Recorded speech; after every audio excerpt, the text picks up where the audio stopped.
todos a un nuevo capítulo de la Hora 25, esta hora imaginaria para hacernos preguntas sobre el mundo, para buscar mejores comprensiones que nos permitan tomar mejores decisiones. Y gran parte del acervo cultural histórico ha devenido en conversaciones. Obviamente hay documentos y una serie de formatos que permiten conservar cosas, pero recuperar el arte de conversar. Hay distintas formas de conversar. Hay una muy profunda que es muy coherente con nuestro programa, que es la que busca indagar sobre los porqués, que es el camino para encontrar los fundamentos de las posturas.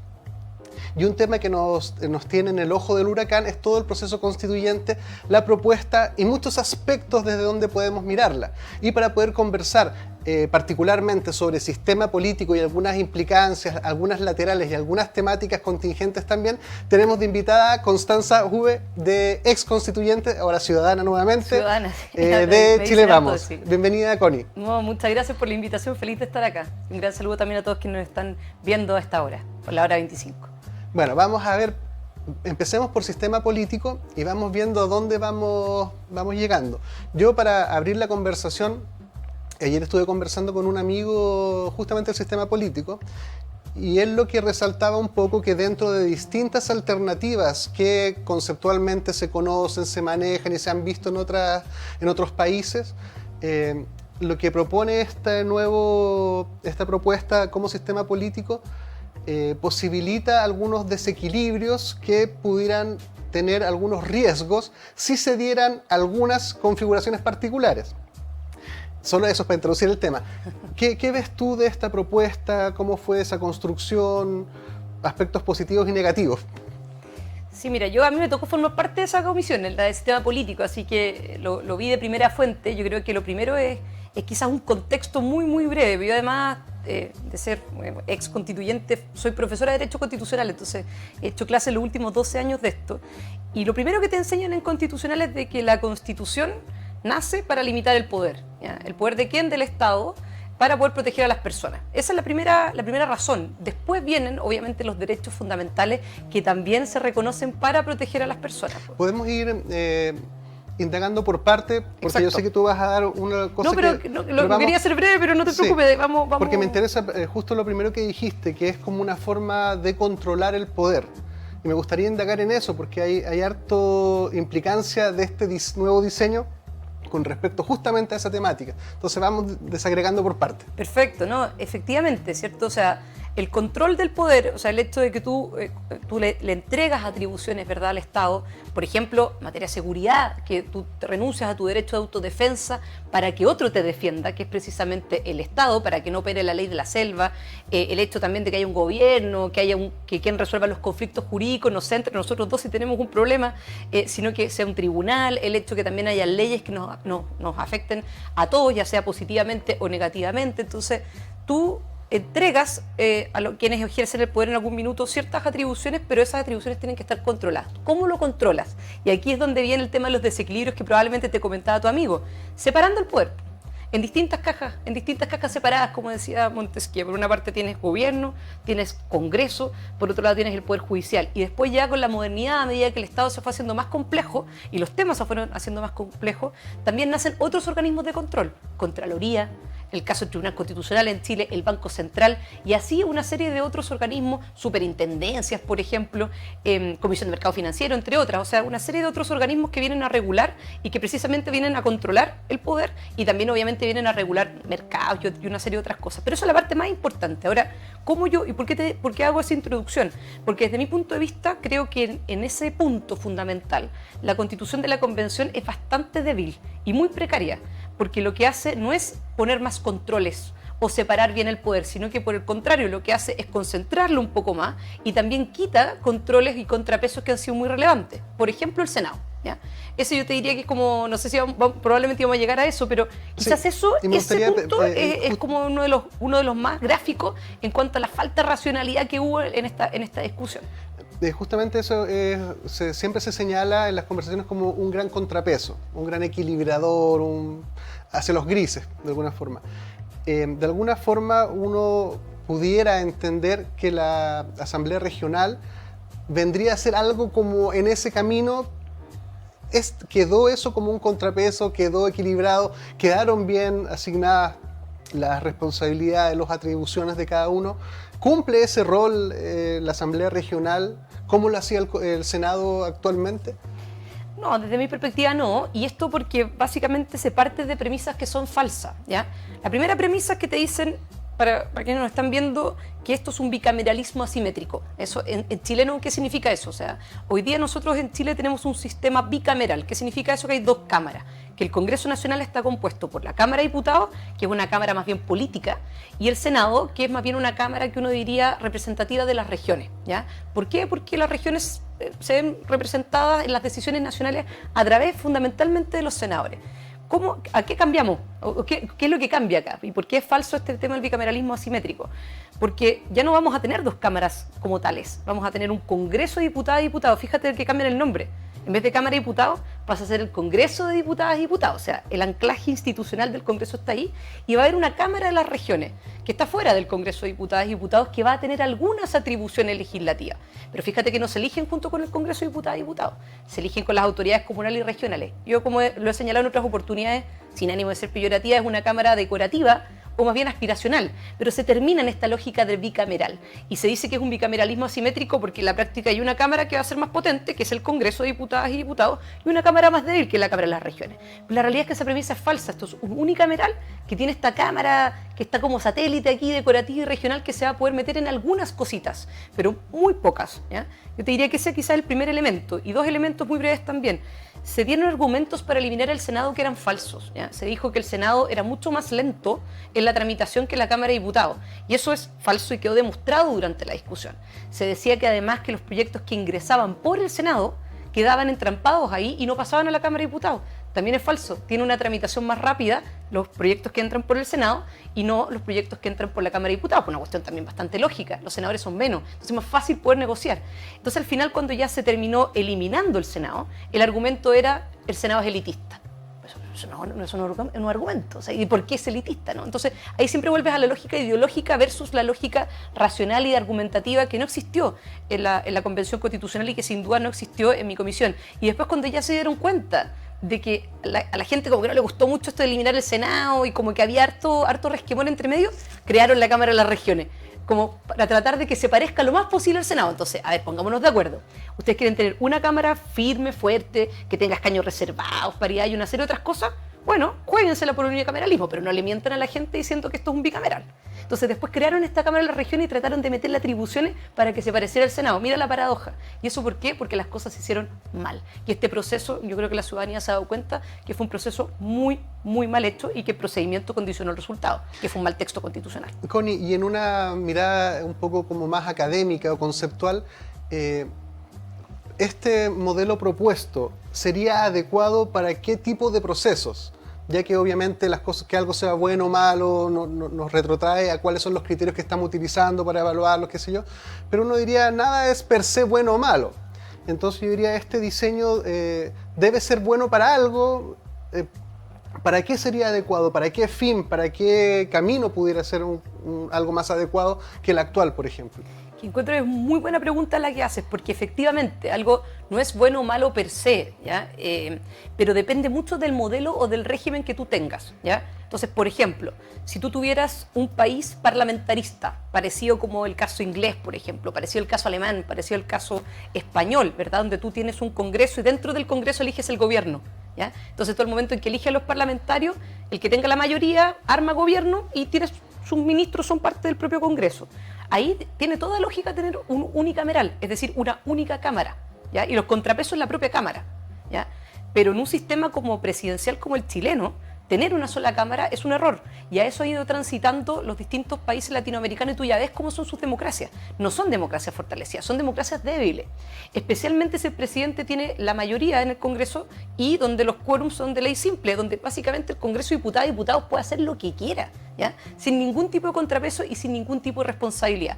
Porque al menos cuando tú tienes un presidencialismo, comillas, un poco más fuerte, yo creo que hay que tener ojo con eso porque un presidencialismo muy, muy fuerte también trae muchas complicaciones. Y de hecho, yo soy partidaria de ir caminando hacia tener más conversación entre el presidente y el Congreso más que choque, pero cuando tú ya te vas de un extremo al otro y pasa al Congreso, por mayoría simple a tener el poder de todo, la gran desventaja es que tú no tienes a quién pasarle la cuenta. Al presidente, por último, él es el responsable, él es el jefe de Estado y jefe de gobierno, pero cuando las decisiones la toma una asamblea, ¿quién es el responsable directo? Mira lo que pasó en la Convención Constitucional. Y este Congreso de Diputadas y Diputados, como está diseñado en la Constitución de la Convención, es lo más cercano a ser una Convención Constitucional 2.0. Entonces, yo frente a eso le haría la pregunta a quienes consideran que esto funcionó bien, la Convención Constitucional, que yo creo que ya no hay persona que no diga que funcionó mal, ¿eh? Incluso hasta los propios convencionales de izquierda, preguntarse si es que en realidad queremos tener una Convención Constitucional 2.0 de una manera más permanente, ya no transitoria, o no. Yo por lo menos no soy partidaria de eso, pero como dices tú, depende mucho del modelo, del régimen, el sistema que tú tienes que armar y de qué forma tú estructuras las instituciones. Entonces, yo por ejemplo, a mí me gustan mucho los parlamentarismos, pero creo que para Chile transitar de un presidencialismo quizás más reforzado a un parlamentarismo de un suácate podía ser demasiado violento, muy Transantiago. Y ya hemos visto, esto obviamente no se aplica para la gente de regiones, sino que más bien para la gente de Santiago, lo que fue el Transantiago. Pasaste de la microvarilla a un cambio completamente radical y obviamente que eso no le hace bien a nadie. Las democracias se construyen con cambios graduales, incrementales y no con cambios tan radicales de una. Mira, a mí me parece que este modelo propuesto, como atributo que lo caracteriza, es un modelo que es más ágil, en el sentido que si tú quieres cambiar cosas, y no solamente cambiarla una vez, sino que cambiarlas muchas veces o puedes jugar mucho al péndulo. Es un sistema que yo diría, si tuviéramos una democracia sana, políticos competentes, honestos, una clase política o otro tipo de sociedad, tú dirías, este modelo permitiría que muchos cambios se realizaran, pero también introduce la posibilidad de que también mucha desestabilización se produzca, porque bastaría que cambiara la composición de un lado a otro contextualmente por un determinado evento para que mucho de lo que se avanzó para este lado termine borrado por el otro. Y ahí yo entendí un poquitito la lógica, que hay que mirarla bien, el tema de los candados. Yo ahí entendí que, claro, es bien molesto para el que quiere cambiarlo, porque le pone muchas trabas, pero la moneda de cambio es la estabilidad y las reglas del juego que permiten que algo se desarrolle. Yo justamente conversaba con Atria a propósito de eso, de que tiene un sentido, yo encontré como un sentido, porque si tú le das la posibilidad de que todo se cambie fácilmente, todo se va a cambiar fácilmente y todos nos vamos a preguntar, bueno, ¿y ahora qué pasó? Entonces ahí se gana rapidez, agilidad, oportunidad si tú quieres, porque si la cosa está al tiro hay que cambiarla al tiro, se puede avanzar en eso.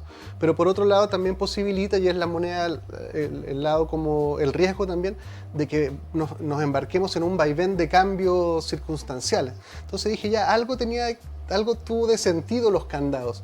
Ahora habría que preguntarte si lo que se está resguardando por los candados es ético, es coherente, es adecuado, es lo mejor. Esa es otra conversación. Pero yo creo que si uno iba a llegar a algo que es como troncal y es evidentemente o probablemente mejor que otras cosas, debieran tener un resguardo para dar una troncal estable al sistema.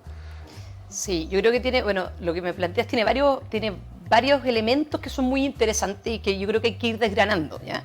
Yo lo primero, y esto no lo digo en términos personales, sino que lo digo en términos directamente académicos, para mí el ex convencional Atria es deshonesto intelectualmente, porque fíjate que todo su discurso durante las últimas décadas ha sido que la Constitución vigente tiene cerrojos, candados, la Constitución tramposa, la Constitución de la dictadura, la Constitución de Pinochet. Fíjate que la Constitución vigente tiene quórums más bajos de reforma que la Constitución de la Convención. O sea, la Constitución vigente se reforma en 9 de los 15 capítulos por 3/5 de los diputados y senadores en ejercicio. Y hay 6 capítulos que se reforman por 2/3. El Congreso actual, si quisiera reformar la Constitución de la Convención en caso de ganar el apruebo, lo hace por 4/7, pero en todos los temas importantes por 2/3 o plebiscito. En todos los temas importantes. Naturaleza, principios, sistema político, disposiciones transitorias. Entonces, pongámonos de acuerdo. ¿Usted no creía que esta Constitución actual tenía cerrojos, candados, etcétera? Bueno, si creía eso, entonces ¿por qué lo hizo ahora? ¿Ya? ¿Y eso es por qué? Porque no les gusta la composición del Congreso. Por eso digo que es deshonestidad intelectual. Porque ya no tiene que ver con una cuestión teórica, sino que tiene que ver con que no les gusta el Congreso actual. Y no les gusta el Congreso actual porque está equilibrado. Ahora, vamos a lo teórico, que es lo que planteas tú y que tienes un punto que es central en lo que es una Constitución. las constituciones, como ley fundamental, si uno se imagina una pirámide, ¿ya? Las constituciones están en la cúspide de la pirámide, ¿ya? Y todas las demás leyes y normas, leyes del consumidor, la ley de ISAPRE, la ley sobre el régimen previsional, da lo mismo, la ley que regula el tabaco, todas las otras normas tienen que ajustarse a estas reglas centrales que tienen que estar en la Constitución. ¿Tiene que estar todo en la Constitución? No. ¿Por qué? Por lo que señalabas tú. Porque la Constitución tiene que tener un cierto grado de estabilidad. O sea, tiene que haber un equilibrio en las constituciones que sean adaptables a los nuevos tiempos, y por eso también se pueden modificar con quórums muchas veces mucho más altos, porque precisamente la idea es dar estabilidad, pero tiene que haber adaptabilidad. O sea, uno se tiene que adaptar a los nuevos tiempos. Y tú dejas la política contingente al gobierno de turno y al Congreso de turno, de tal manera de que puedan gobernar y que obviamente se pueda legislar dependiendo del momento en el cual estamos, pero manteniendo ciertas reglas básicas de la Constitución. ¿Cuál es el problema que tiene la Constitución de la Convención? Que tiene muchas cosas en la Constitución, no establece lo básico, ¿ya? No establece lo que nos une, establece todo lo que nos divide, todo lo que nos enfrenta, todo lo que nos separa, y lo deja en la Constitución. Entonces, claro, no nos dice, por ejemplo, yo elijo a un presidente, da lo mismo, de derecha, izquierda, da igual, que tiene un modelo de gobierno, un programa de gobierno, de, por ejemplo, fortalecer la educación pública y no darle muchos beneficios a la educación privada. Bueno, ahora vamos a ver qué es lo que te dice la Constitución de la Convención. Bueno, establece bastantes elementos en relación con eso. El Estado solamente está obligado a financiar establecimientos educacionales estatales, no los particulares subvencionados. Entonces va a tener que existir una ley que diga explícitamente que se tiene que financiar los particulares subvencionados.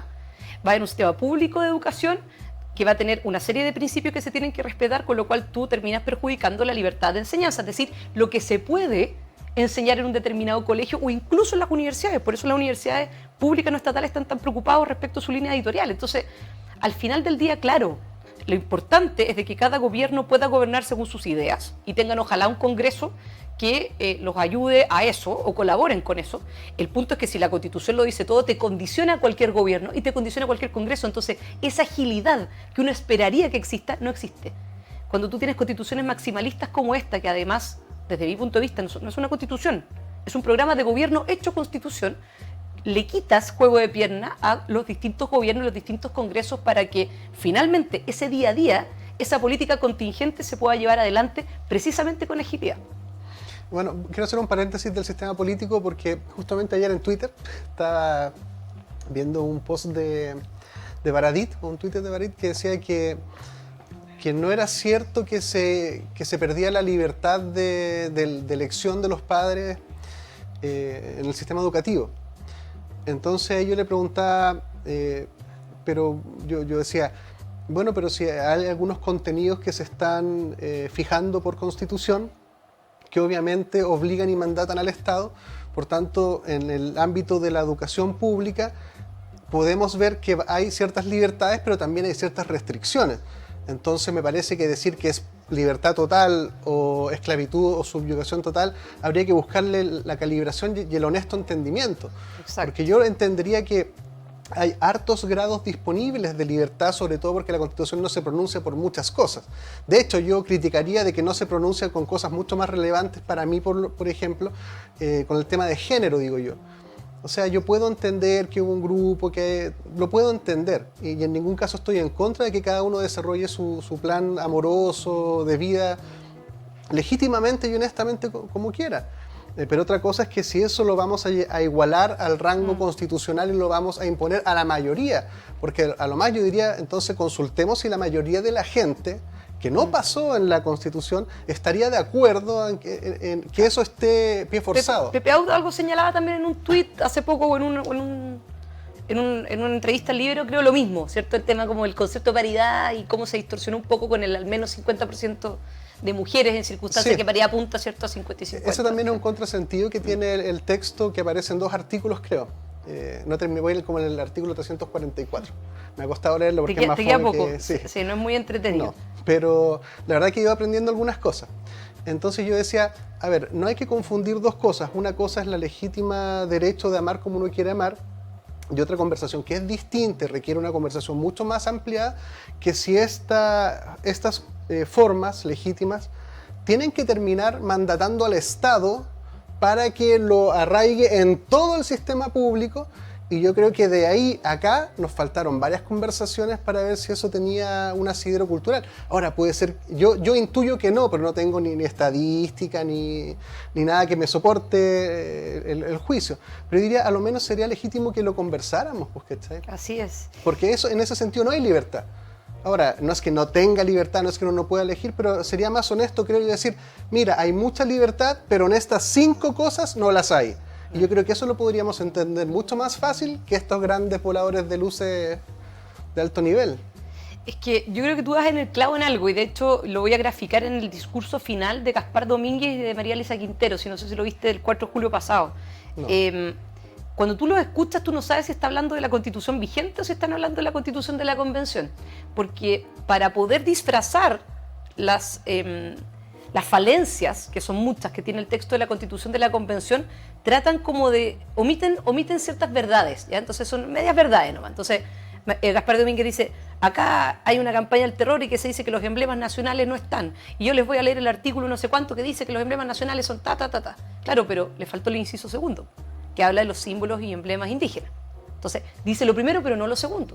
Después María Elisa Quintero dice, bueno, esto es un texto que va a traer mucha libertad, y va a haber emprendimiento, y va a haber no sé qué, y es como, chuta, oye, pero estamos leyendo cosas distintas entonces, porque resulta que la libertad para poder elegir si un establecimiento público o un establecimiento privado de educación, la libertad de elegir en materia de salud, si es una institución pública o privada, en la libertad de emprendimiento con una regulación del Estado empresario bastante menor y no con empresas públicas regionales, comunales y nacionales, como se está planteando en el texto.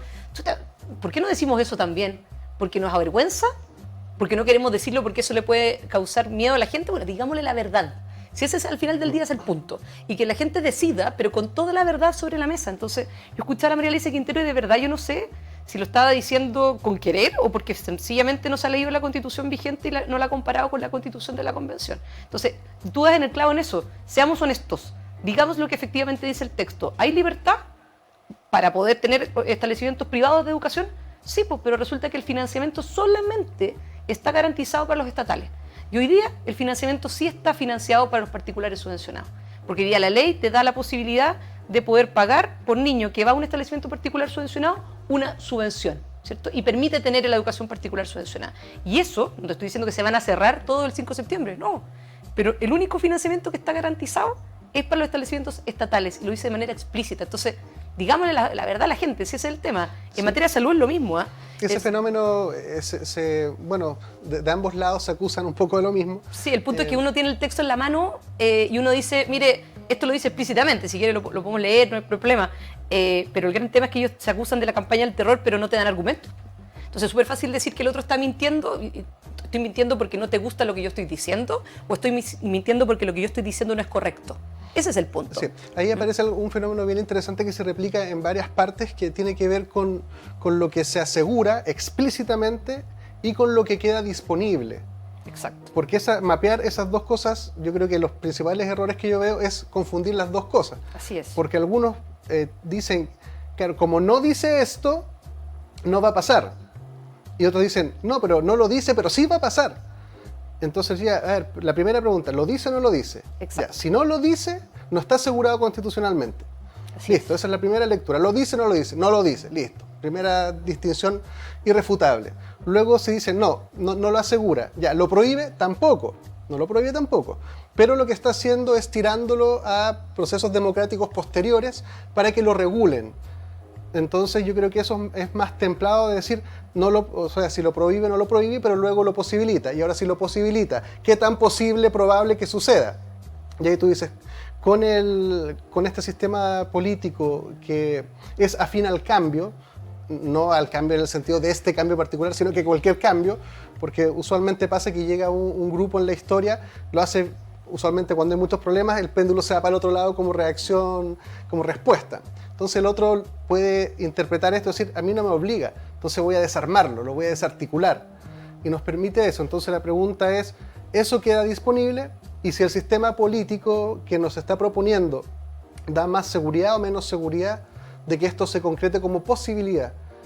Y ese encuadre yo creo que se aplica a la mayoría de los conflictos de interpretaciones, porque es muy interpretable también el texto. Hay cosas que sí y otras que no. O sea, porque hay cosas, claro, cuando uno dice, por eso yo te llevaba al punto de decir, Nosotros, uno trata de mentiroso al otro y yo ya directamente digo, está mintiéndolo, porque eso no es lo que dice, o más bien eso sí lo dice y ellos están diciendo que no. Pero el gran punto cuando uno dice que el otro es mentiroso es dar un argumento porque cree que es mentiroso. A nosotros normalmente lo que nos ocurre, a mí lo que me ocurre es que de repente me dice mentirosa y me pasa de repente en las conferencias de prensa, o sea, en los puntos de prensa. Y le decía, pero convencional Grandón, le decía, conocida también con la tía Pikachu, ¿en qué estoy mintiendo? Dígame, porque acá está la norma. Pero tenía como el impulso de decirte que mentías porque no le gusta lo que tú dices. Pero otra cosa distinta es que uno mienta o que no le guste lo que el otro esté diciendo, pero que uno esté en lo correcto. Entonces, sí, hay que mirar lo que dice. Y lo que, por ejemplo, que estamos hablando ahora de educación, eso lo dice. Que el financiamiento está solamente garantizado para instituciones estatales, a pesar de que habla de un sistema público de educación. Por tanto, los particulares subvencionados están fuera. Eso es así. Esa es la primera lectura, eso es lo que dice. Esa es la primera lectura. Y la segunda lectura, que yo creo que no es menor, es aquellas cosas que fueron rechazadas. Porque finalmente, si se rechazaron, ¿por qué se rechazaron? Porque no creían en eso. Entonces, fíjate en pensiones, cambiando un poquitito ahí, pero dentro del barrio de los derechos que tenemos sociales. Que ir a un spot, entonces volvamos a bueno, dejémoslo ahí y después sí. volvemos a pensiones y a la vuelta. Entonces, sí. Feliz. Bueno, mira, lo importante yo creo que para todo este proceso es que nos tomemos el tiempo que tenemos hasta el 4 de septiembre, o hasta el 3 de septiembre, para no dejar tan al último momento todo, para que nos hagamos todas las preguntas que queramos, nos demos todos los permisos para equivocarnos, para preguntar, mientras sea honesto. Yo me equivoco constantemente con algunas cosas porque no comprendo completamente el texto, pero no lo hago de mala intención. Entonces, mientras podamos conversar con buenas intenciones, podemos aprender del otro en la medida en que buscamos sus fundamentos y conversar sobre esos y legítimamente decir estoy de acuerdo o en desacuerdo. Pero lleguemos a los fundamentos de las posturas para ambas posiciones. Quédese con nosotros y volvemos.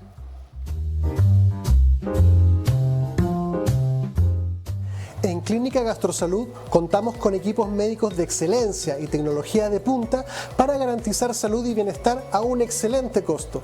Contamos con servicios médicos integrales especializados en tratamientos gástricos y programas completos para la obesidad.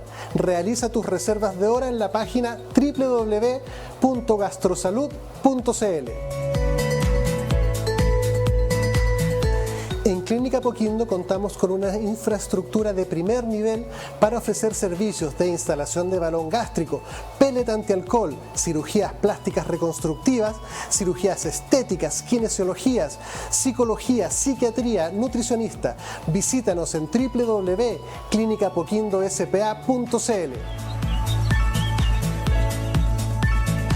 Clínica Medical Home, líder a nivel nacional en hospitalización domiciliaria y servicios ambulatorios para pacientes agudos, subagudos y crónicos. Clínica Medical Home entrega a su disposición experiencia y trayectoria en salud a través de servicios especialmente pensados en las necesidades de cada persona, adaptando el concepto de comodidad a sus instalaciones y residencia mediante altos estándares de calidad. Visítanos en www.cmhchile.cl. Clínica Medical Home. En Logan Abogados contamos con profesionales altamente comprometidos con los intereses de nuestros clientes. Nuestro staff está capacitado para entregar mucho más que una asesoría integral y especializada, pues buscamos proporcionar la tranquilidad que sus intereses merecen y necesitan. Visítanos en www.logan-abogados.cl. En Clínica Nueva Costanera trabajamos día a día por tu salud y la de los tuyos. Contamos con una amplia trayectoria entregando salud y bienestar con servicios médicos integrales, gastroenterología, endoscopía, pellet antialcohol, programa de balón intragástrico, bioimpedenciometría, entre otras prestaciones. Visita nuestra página www.clinicasnuevacostanera.cl e infórmate de todas nuestras prestaciones.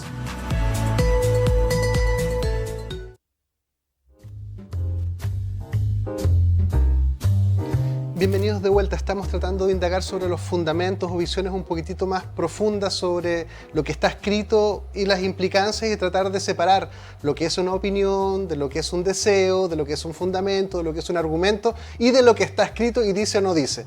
Porque si podemos distinguir todos esos conceptos, tendríamos una conversación mucho más honesta y productiva. Habíamos quedado con Connie sobre adentrarnos un poco en el sistema de pensiones. ¿Qué nos puedes contar del sistema de pensiones propuesto? Sí, que al final, bueno, el tema de los derechos sociales, y esto yo lo he dicho en otras oportunidades, y las pensiones no es la excepción, tiene una letra chica más grande que el titular, ¿ya? Entonces se habla del derecho a la seguridad social con una pensión digna, pero fíjate que tú después vas y vas viendo un poco lo que para la gente es importante en cuanto a los ahorros previsionales. Y uno de los temas importantes es que uno sea dueño de los ahorros previsionales y que uno pueda elegir si una institución pública o privada quieres que te lo administre. Y aquí, empalmando un poco con lo que conversábamos antes, es importante lo que dice el texto, por supuesto que sí, eso es lo más importante. Es importante lo que se aprobó, pero también es importante lo que se rechazó, porque resulta que a nosotros, esto a partir de una indicación presentada, liderada por Rocío Cantuarias, que fue convencional constituyente de nuestro sector, se rechazaron 18 veces 4 elementos que para los chilenos es muy importantes. Primero, que uno es dueño de sus ahorros previsionales, 18 veces rechazado. Segundo, que los ahorros previsionales sean heredables, también rechazado. Que tú puedas elegir si una institución pública o privada puede administrar tus ahorros previsionales, rechazado 18 veces. Y que el Estado no te puede expropiar tus ahorros previsionales, rechazado 18 veces. O sea, yo estaba hoy día con un argentino en la mañana y decía, bueno, es que esto está trazando toda una guía o una hoja de ruta para el sistema de reparto. ¿Establece el sistema de reparto esta Constitución de la Convención? No, pero el camino lo deja bien pavimentado, tanto con lo que se aprueba con lo que se rechaza, porque tú dices, bueno, pero no quedó explícitamente que tú no eres dueño. Oye, pero ¿qué? O sea, ya, buen entendedor, pocas palabras, está bien. Pero si no estaban de acuerdo los convencionales de izquierda si estaban de acuerdo con que los trabajadores fueran dueños de su ahorro, ¿por qué no dejarlo explícito? Y dejamos tranquila a la gente. No, te dicen, lo que pasa es que es muy maximalista ponerlo, porque no tendría por qué ponerlo en la Constitución. A ver, está el derecho al ocio, está el fomento a la lectura en la Constitución, pero no está que tú puedas ser dueño de tus ahorros previsionales. No me venga a decir que es por un tema maximalismo. Digámosle la verdad a las personas, porque simplemente no creen en eso. Claro, yo creo que hay un punto importante, o sea, lo que yo entiendo de lo que he leído, de lo que he escuchado, lo que tú dices, es que la Constitución de alguna forma no asegura la propiedad ni la heredabilidad en los conceptos que tú dices. Ahora, nuevamente, tampoco dice que lo va a hacer. Pero digamos que esa materia que es neurálgica la deja a legislaciones posteriores de determinados grupos que pueden en algún momento considerar que la contingencia lo amerita y tomarlo nomás. Entonces, no, en esto no. En esto no, porque se habla del componente solidaridad como un componente central. Pero, por ejemplo, en la propiedad de los fondos, por ejemplo, mis fondos. Es que por eso te digo, como tú introduces el concepto de solidaridad, ¿qué es lo que te van a decir después con una ley que establezca la propiedad sobre tus ahorros previsionales? Te van a decir que no es solidario. Y te van a decir finalmente, porque lo solidario finalmente, ¿qué tiene que ver? Con que los trabajadores actuales tienen que financiarse a los que ya no están trabajando. Eso es el componente de solidaridad. Entonces te van a decir que esa ley es inconstitucional.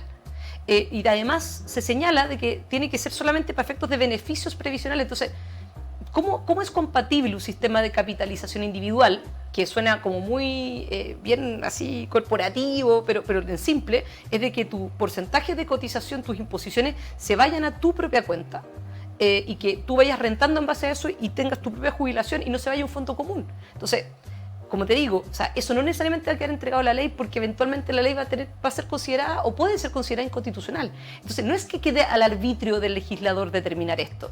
Y si hubiera dejado o si hubieran querido que quedara al arbitrio, podrían haber dicho, las pensiones se van a entregar por parte de instituciones públicas o privadas, como lo dice la Constitución vigente, pero fíjate que no lo quisieron hacer. ¿Por qué? Porque no creen en eso.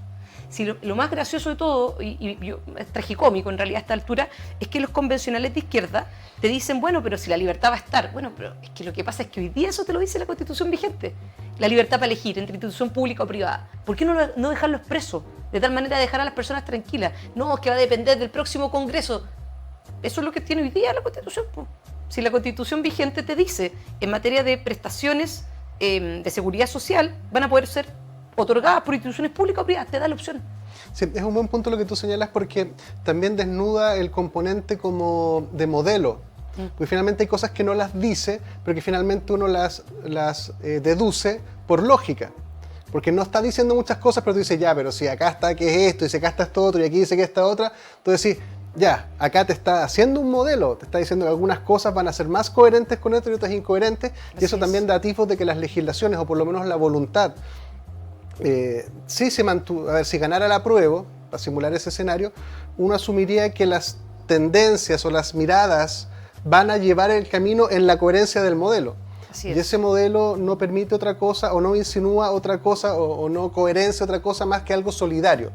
Por tanto, todo lo que pudiera eventualmente legislarse como privado diría, no, pero es que esto va en contra de esto. Es más o menos así la dinámica, entiendo yo, de cuando uno habla de un modelo también. El modelo mismo ya intenciona formas y saca también posibilidades. Así es, pues, es que efectivamente eso es así. O sea, a ver, si uno mira la Constitución, bueno, tú has hecho una pega heroica de tratar de leer el texto ya entero. Y después me di cuenta que venían los transitorios a continuación, no sabía que venían ahí. Igual los voy a leer. Obvio, de todas maneras, y ojalá que todas las personas que nos están viendo lean el texto y se informen, porque al final eso es lo que vamos a terminar votando en el plebiscito. ¿Le gustó o no la pega de la Convención Constitucional? Si al final eso es. Pero el gran tema pasa porque uno ve la norma de educación, salud, que no hemos conversado todavía de eso, pero pensiones, vivienda, y tú dices, claro, individualmente ciertas interpretaciones, sí. Desde mi perspectiva creo que está bastante claro varios temas, por lo que se aprobó y por lo que se rechazó. Pero si además tú ves el modelo completo, tú miras la Constitución entera, la Constitución de la Convención, y pone en el centro al Estado. Hay un control estatal muy, muy brutal en todos los aspectos de la vida de las personas, donde la persona ya no está en el centro. Y a nosotros nos rechazaron 1000 veces que el Estado está al servicio de las personas y no las personas al servicio del Estado. Nos rechazaron 1000 veces el Estatuto de Derechos de Personas frente a la administración del Estado, que no te tengan que pedir 2 veces el mismo papel, que tenga un trato respetuoso, que no haya burocracia, que no se paralicen los servicios públicos. O sea, eso de que finalmente el servicio médico legal puede paralizar, entonces un familiar fallecido te lo entregan días o semanas después, son cosas que son inaceptables y que implican poner a las personas en el centro. Todo eso se rechazó. Entonces, hay algunos que lo rechazaron por ideología, porque no iban a votar nada con la derecha, sí, y hay otros que simplemente votaron en contra porque no creen en eso. Entonces, si uno mira la Constitución en su totalidad, se da cuenta que lo que está detrás y el común denominador tiene que ver con un control social. Sí, yo creo que ese aspecto es fundamental porque enfrenta dos modelos culturales de alguna forma, que están detrás también dentro de todas las miradas que uno puede tener, porque un modelo es decir, yo quiero que el modelo social cultural total potencie, facilite que el individuo o la persona pueda prosperar con la famosa meritocracia, el esfuerzo, ya podemos ponerle contrapunto a todo, pero veámoslo en puro para que se vea por lo menos. En donde lo que el Estado debe promover son las mejores posibilidades para que cada uno, en base a su esfuerzo, tenga acceso a prosperar, a invertir, a generar empleo, a encontrar formas creativas para resolver sus problemáticas. Y por otro lado está el tema de decir, no, es el Estado el que va a asumir por todos ese rol y va a ser el Estado el que va a velar que la cosa vaya justo para todos, todo parejo. Entonces las posibilidades y los recursos y los focos y los poderes van a ser un Estado que va a asumir mayor participación en distintos aspectos. Incluso fíjate que ponen que las municipalidades también pueden emprender actividades económicas que van a competir contra privados también, y obviamente un privado no va a poder competir contra esto. Así es. Contra el Estado. Y ahí hay un modelo de decir, ¿en qué creemos? ¿Dónde tenemos más fe? En un Estado más grande, poderoso, que va a consumir más recursos, qué sé yo, y creemos que esa va a ser la vía, o creemos que mejor un Estado más contenido, que fomente mejores condiciones para el emprendimiento. Y eso nos enfrenta a una mirada que la del 80 yo creo que exacerba demasiado eso, y yo creo que hay que cambiarle esa cuestión, yo creo que está fuera de discusión, por lo menos para mí. Yo sé que hay otras personas que están en desacuerdo, pero creo que el 80-20 de la Constitución, de la votación, tiene que leerse con que a lo menos hay que cambiar algunas cosas de eso, a lo menos. O sea, de todas maneras. Hay cosas que yo las leía, no las leí enteras, pero decía, ya hay cosas, salud a la bandera, ya si esta cuestión es como genérico, ya si esto es lo más importante, ya hay un montón de cosas que son... Hay cosas que hay que cambiar, sin duda, y muchos de nosotros, porque a mí también muchas veces me imputan eso, y bueno, también nuevamente es tragicómico, porque no, es que tú estás de acuerdo con la Constitución de la dictadura, que no sé qué. Mira, primero, para ser súper clara, yo nací en el 86, así que tenía 4 años cuando volvió la democracia, así que a mí ese muerto no me lo imputan, ¿ya? Y segundo, muchos de nosotros, profesores de Derecho Constitucional de centro derecha, publicamos un libro en 2014, o sea, bastante tiempo antes, proponiendo cambios importantes a la Constitución, porque habían cosas que eran anacrónicas ya y que es importante hacer cambios. Ahora, ojo también con otra cosa, y que es una cuña que se ha ido instalando, que tiene que ver con un lugar común, y no lo digo por ti, sino que lo digo en general, por parte de quienes se les terminan los argumentos, ¿eh? Que es que esta es la Constitución del 80. No, esta no es la Constitución del 80. Esta Constitución ha tenido 290 cambios, literalmente. Ha tenido 2 grandes reformas, como fue la del 89, que democratizó un poco una Constitución del 80 original, que era leonina en cuanto al autoritarismo, o sea, realmente autoritaria. establecía unos quórums tremendos, o sea, establecía un poder del presidente que era prácticamente, no tenía contrapeso, o sea, establecía una serie de cosas que yo por lo menos no pasan el test de la blancura democrática. Pero esa reforma del 89 tuvo 54 modificaciones. Y después del 2005, por eso se dice que es la Constitución del Lago, tuvo 58 modificaciones. Entonces, ¿han habido también cambios graduales e incrementales? ¿Suficientes? No. No. Deben haber cambios, sí. Pero más allá del contenido, Sebastián, yo creo que lo importante es lo que dices tú, el 80-20 del plebiscito. O sea, hoy día estamos en un momento que se llama en la academia momento constitucional. Ya la gente quiere un cambio y quiere una nueva constitución, la quiere, y no solamente por el plebiscito de entrada. Tú vas mirando los distintos estudios de opinión, inteligencia artificial, semióticos, estudios de distintas fuentes, y todos te muestran lo mismo. No ha cambiado ese 80-20, ¿ya? No ha cambiado. El gran punto, y esa es la pregunta central, es si quieren esta constitución de la convención. Ese producto de las tías Pikachu, de los dinosaurios, el que vota en la ducha, el que sucedieron las asignaciones, que pidieron el indulto a los mal llamados presos de la revuelta, eso que finalmente te chasquean los dedos. O sea, ¿ese es el producto que tú quieres o quieres otro? Y eso yo creo que es algo que uno no solamente tiene que evolucionar. Yo ya dije que por mi parte estaba de acuerdo con esos cambios. Ese libro está disponible desde el 2014 en adelante. Yo creo que tiene que haber una nueva, pero no está. Y yo creo que esa es finalmente la pregunta que los ciudadanos se tienen que hacer el 4 de septiembre. Es interesante porque han habido muchas interpretaciones de lo que está pasando, de lo que es posible y lo que es imposible. Antes de eso, el tema de la Constitución del 80 o esta la propuesta, yo creo que preguntar si es buena o mala es una muy mala pregunta o a lo mejor es una muy buena pregunta de entrada, pero nada más que eso. Porque finalmente uno tendría que entrar a qué aspectos de la del 80 es buena o mala. Que una vez que entras a los aspectos o los artículos, tú puedes emitir juicios como de decir, mira, el 50%, el 30%, el 20% son solo 3 capítulos, son 10 artículos, qué sé yo. De ahí tú puedes hacer algo, en ese nivel de comprensión tú puedes hacer algo, pero mientras sea buena o mala no puedes hacer nada más con eso. Esto es una propuesta, la interpretación personal que tengo es que la soberanía popular se manifestó que quiere otra constitución. Eso no se traduce con borrar todo y desconocer todo, simplemente dice otra, que puede tener componentes de conservación, puede agregar y puede quitar. Y eso es lo legítimo disponible para una propuesta. Una propuesta no tiene ninguna otra lógica disponible que sea aprobarla o rechazarla. ¿Qué más vas a hacer con una propuesta? Si la propuesta tú decís me gusta, no me gusta, la quiero, no la quiero. Y si una propuesta no te gusta, buscas otra. Exacto. Y si la segunda tampoco, buscas la tercera hasta que llegáis a lo mejor posible o lo suficientemente bueno. Sí. Uno llega a eso. Entonces diría, esto es un proceso que se abrió para encontrar una buena constitución. No es si esta era la única, la alternativa que se desciende al mundo, si se aprueba, se rechaza.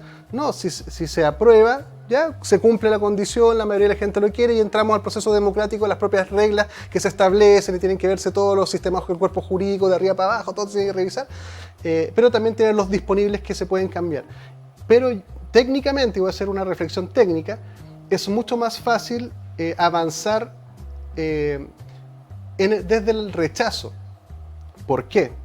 Porque si ganara el rechazo, a poco andar sería bastante fácil saber qué es lo que no gustó.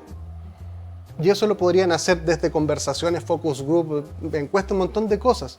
Entonces uno sabría que la siguiente elección de convencional, bueno, es otro aspecto de la cosa. Si suponemos que quedaría el mismo modelo, que es lo más esperable o más lógico, creo yo, introduciendo todas las mejoras, las lecciones aprendidas y eficientarlo y sacarle todo lo que ya fue y dejarlo lo más puro posible, el rechazo te diría lo que está bien y lo que gustó y lo que no gustó. Y con ese insumo se reconfigura una nueva posibilidad en donde la gente podrá decir yo voy a votar por un convencional que vaya en esta línea. Y eso hace que el proceso sea mucho más viable para la introducción de las mejoras y las calibraciones. La simulación de las coherencias del otro camino son mucho más complejas, porque si ganara la prueba, tú ya dices, hay un mandato popular soberano de que esto quede. Por tanto, toda intención de cambio conversaría permanentemente con esto. Oye, si se votó que era esto. No, pero es que yo creo que la gente dice que piensa que me ha dicho. No, si lo que se votó es esto. Entonces, genera muchas más dificultades políticas, culturales y sociales. Porque uno no sabría efectivamente qué es lo que se quiere cambiar y qué es lo que no se quiere cambiar. No se sabría. El rechazo te diría, eso es lo que tiene mayor adhesión y esto es lo que tiene mayor rechazo, en específico. Y eso te diría, bueno, con este insumo de entrada, con las lecciones aprendidas de este proceso, claramente podemos tener mejores convencionales que vayan con una propuesta mucho más en la línea de lo que la gente querría. Y habilita un nuevo proceso con lecciones aprendidas más eficiente y con insumos claros que podrían mandatar mucho más claro la regulación o lograr que pasara la prueba de esta que no pasó. Esa es una mirada técnica. Yo sé que para la gente de la prueba esto es como dinamita, porque hay mucha gente que está como o se aprueba o nada, o se aprueba o Pinochet, o se aprueba o nos morimos. Exacto. Está bien que esas lecturas estén, en el rechazo están las mismas y para mí suman cero, Sí. pero técnicamente si uno mira el mejor camino para llegar a lo mejor posible, técnicamente y desapasionadamente, yo diría que es el rechazo el que te da los mejores insumos para llegar a una calibración conocida y sensata. Estoy 100% de acuerdo contigo, porque además que una visión que se ha ido instalando en el sentido común. Porque tú miras, por ejemplo, el tema pasó al revés en el plebiscito de entrada.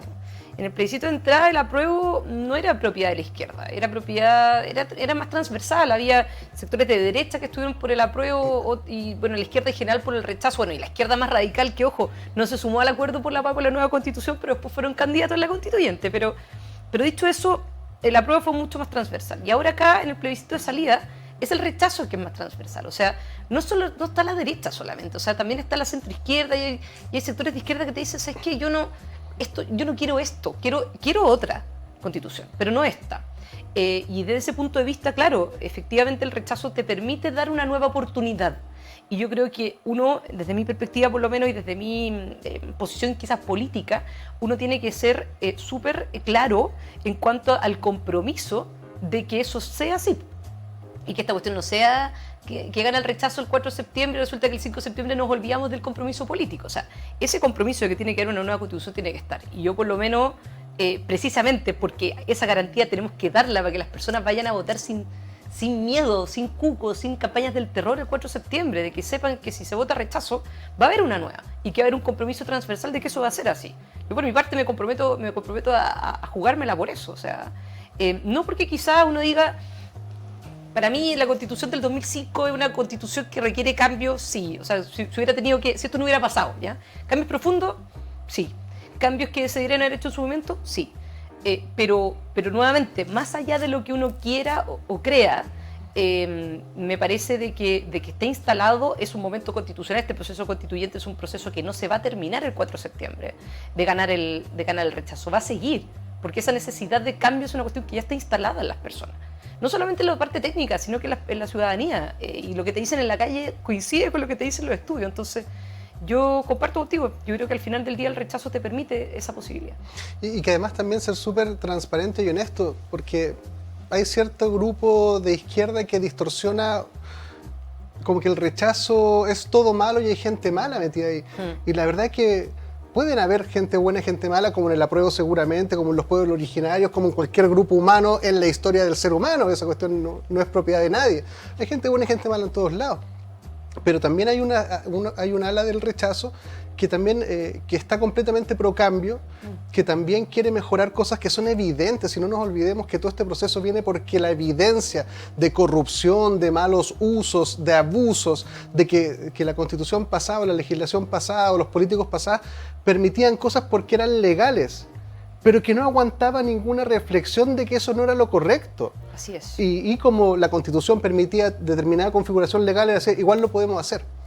Como cuando, creo que fue Piñera, otro presidente, dice, oye, pero si a mí la ley no me prohíbe llevar esto a los paraísos fiscales, pues si no me lo prohíbe, entonces lo puedo hacer. Pues. Creo que fue a propósito de las candidaturas presidenciales. Ese tipo de reflexiones son las que llevó a mirar, entonces si no está en la ley, usted va a hacer todo independiente de que no aguante ningún análisis de que eso es incorrecto, no particularmente el caso de Piñera, sino que muchos otros ejemplos. De que tú decís, oye... No, y en el sector público y en el sector privado. En todo. Y aquí tenemos que mirar que yo siempre digo, y esta es la tesis que yo sostengo, todos estos problemas son culturales. Si uno dice, los deshonestos de los empresarios. Ya, algunos, preocupémonos de especificar cuáles y no todos. Los políticos, preocupémonos de especificar cuáles y no todos. Pero tú empezás a decir, Fuerzas Armadas, algunos, pero no todos. iglesias, algunos pero no todos, pueblos originarios, algunos pero no todos, ciudadanos, algunos pero no todos, y están en todos lados, en todos lados. El oportunismo es un rasgo cultural ya. Entonces, esta cosa de que es todo o nada, es pésimo contexto reflexivo para buscar lo mejor, porque te incitan a decir, si perdemos esta oportunidad, se pierde todo y nunca más tendremos... ¿Cómo que nunca más? Si gana el rechazo, habría otra. Porque ese es el mandato soberano. Ahora uno podría decir, no, es que el presidente no puede decir eso, sí puede, a propósito de lo que dijo el presidente. Pero hasta donde yo entiendo, honestamente, hay un mandato popular, soberano, que prima por sobre todos los otros, que llegó a votar o abrir la posibilidad de la Constitución, y eso solo se agotaría en cuanto otro mandato soberano deslegitime este. Que eso podría ser una táctica, es decir, vamos a abrir esa conversación, ¿eh? Y yo creo que igual ganaría el apruebo o otra Constitución en ese sentido. Pero tenemos que tratar de entender que la mayoría de la gente quiere algo bueno, o sea, que no hay, habiendo psicópatas algunos, nadie está diciendo vamos a esta cuestión para que la gente sufra más o hayan peor cosas, todos creen en algún sentido una intención de bondad. Yo por último creo que esto es mejor que lo otro. Y yo creo que esa es la mayoría de los chilenos, la gran mayoría. Entonces que se acusen los unos de los otros de malvados, de psicópatas, no ayuda, creo yo. No, en ningún caso. O sea, yo te diría que ese fue un poco el ambiente que primero la convención y fue muy triste, porque al final, por tratar de repente llevar la pelota al piso, poner la pelota al piso y tratar de conversar fue muy difícil, prácticamente imposible, precisamente por lo que decías tú, porque habían personas que te cancelaban por lo que tú pensabas, por cómo te veías, por el apellido que tenías, y eso evidentemente que está súper mal. O sea, realmente nunca creo que se generó la situación en que se vieran como entre iguales los distintos constituyentes. Incluso hasta el final, imagínate que el vicepresidente Gaspar Domínguez, nosotros insistimos a propósito del error, de la parte de la nacionalización, no sé si lo viste, la nacionalidad, sí. Este error como de redacción, que nosotros le pedimos al vicepresidente Gaspar Domínguez una y otra vez que nos enviara el texto antes de la ceremonia. Sí, lo vi, porque en Twitter estaban todos... En todas partes le pedimos que por favor lo entregara, oye, necesito por transparencia. ¿Y sabes lo que le dijo a un canal de televisión ese día? Por deferencia al presidente Boric, lo voy a entregar primero al presidente Boric. Oye, ¿quién te has creído? Si tú eres convencional constituyente igual que nosotros. Y tú no te debes al presidente Boric, te debes a las personas que votaron por ti. Son los alertas de lo que hace el poder la gente normal. Entonces el vicepresidente se creyó con el superpoder de decidir él, fíjate, de qué le iba a entregar el texto y qué le iba a ser el primero que lo iba a ver. Y que el resto de nosotros, los constituyentes, que somos sus pares, y también fuimos electos, no, la ciudadanía no, los constituyentes no. O sea, ahí tú te das cuenta cómo claro, el poder transforma, o el mal ejercicio del poder transforma, pero también lo que significó y lo que fue este proceso. Unos que se sentían superiores a otros, por los cargos que tenían, por las asignaciones que recibían, oye, por el origen. Y es una cuestión que tú dices, es todo lo opuesto a lo que significa un proceso democrático y bien llevado. Sí, bueno, hay un capítulo entero de lo que fue el proceso constituyente como asamblea, que da para analizar muchísimas cosas porque se develaron muchas cosas también. Y también yo siempre dije, esto es una cantera, uno también lo tiene que mirar como una cantera. Porque uno dice, si abrimos participación popular a la convención constituyente, es bastante... como dice, el mejor predictor del desempeño futuro, el desempeño pasado, es bastante probable que muchas de estas lógicas se vuelvan a presentar. Eso está más que comprobado, esa correlación. También da cuenta de las elecciones que yo he mirado, de que ejercer la política requiere un camino de formación. No es como que cualquier ciudadano salga a hacer política, porque no es sencillo hacer política, a menos que tú reduzcas la política a que yo me voy a parar acá, voy a representar hasta el cansancio y hasta la muerte lo que yo quiero y lo que estoy acá y no voy a hacer nada más que impulsar esto, que es una degradación de lo político, que es un fanatismo, ¿no? O sea, si tú dices que vayan a hacer eso, como yo intuyo y vi en algunos aspectos, en algunos constituyentes, que era, yo vengo a esto, o sea, vengo a esto, no vengo a la mitad de esto, no vengo a 75 de esto, vengo a esto. Y fin de las transmisiones, digo, eso no es hacer política. Así es. Eso no es política, de la buena política. Mala política, estamos llenos de ejemplos. Pero requiere comprender cosas que la gente común y corriente no tiene por qué aprender, tener experiencias que no tienen por qué tener un tiempo que no tiene para informarse de un montón de cosas, que también es lo que decía el tema de plebiscitar algunas cosas o de los mandatos, los fuerzas de ley, no sé cómo se dice, pero que la sociedad organizada puede proponer cosas. La iniciativa popular de ley. Iniciativa popular de ley. Que claro, vimos un poquitito algo de eso, la iniciativa popular constituyente, o sea, constitucional, el hecho de que las personas hubieran podido presentar iniciativas. Lamentablemente no se les hizo mucho caso, no hubo mucha deliberación en eso, pero claro, uno de los aspectos, por ejemplo, si tuviera que destacar algo, que esas son cosas marginales que yo destaco positivo, es la iniciativa popular de ley. Es un proyecto de reforma constitucional que viene desde Bachelet 1, Piñera 1, Bachelet 2, Piñera 2, y la verdad es que nunca nadie le puso el cascabel al gato, nunca nadie quiso como impulsarlo, y creo que, por ejemplo, eso es un punto que es positivo, porque en la práctica le das la carga a la ciudadanía de que juntando una determinada cantidad de firmas puede participar del proceso legislativo, como también participó el proceso constituyente. Lo que pasa es que se tomaron en cuenta solamente aquellas cosas que la gran mayoría quería, a propósito de lo que decías tú, como un contrato de adhesión. Acá al final nadie tuvo la disposición, no quiero generalizar a propósito de lo que hablamos antes, pero prácticamente no se tuvieron la disposición de querer construir en conjunto un contrato social. Acá se construyó un contrato de adhesión, o sea, está listo todo, usted no le puede cambiar nada, si le gusta, firme, y si no le gusta, queda fuera. ¿Ah? A mí me lo dijo bien clarito y dentro de todo fue no solamente premonitorio, sino que así pasó. El convencional extinguió antes de asumir como constituyente en un programa de televisión. Acá los acuerdos los vamos a poner nosotros. Y si ustedes, ¿quiénes son ustedes? La derecha, se quiere sumar, bueno, se suma, pero bajo nuestras condiciones. ¿Ah? Entonces, si esa era la disposición de la persona que fue más votada como constituyente, ¿te imaginas lo que queda para el resto? Sí, bueno, esta cuestión hay que estrujarla mucho, que tiene muchas lecciones aprendidas, muchas cosas que hay que revisar, y sobre todo los ciudadanos mejorar los criterios de selección, no solo a propósito de esto, porque toda esta maldad que se le atribuía al Senado no era otra cosa que el ejercicio de personas que fueron electas, que finalmente para algún sector de la sociedad encontraron que era todo malo el Senado. Y no, específicamente usted pudiera argumentar ética y lógicamente que los senadores electos no cumplieron el papel que usted hubiera esperado en las materias que usted hubiera querido. Pero eso no hace malo al Senado.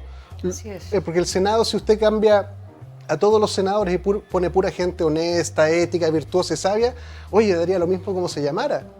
Sí. Entonces el problema eran los criterios de selección. Claro, las instituciones trascienden, las personas pasan, pero las instituciones trascienden. Entonces, y eso es algo, a ver, obviamente tiene que ver también con que las personas no han estado a la altura. O sea, tú también lo dijiste antes y yo no puedo sino compartir con eso, te lo dicen las personas cuando estás conversando con ellas. La gente está chata, perdón el chilenismo, pero está chata de los abusos.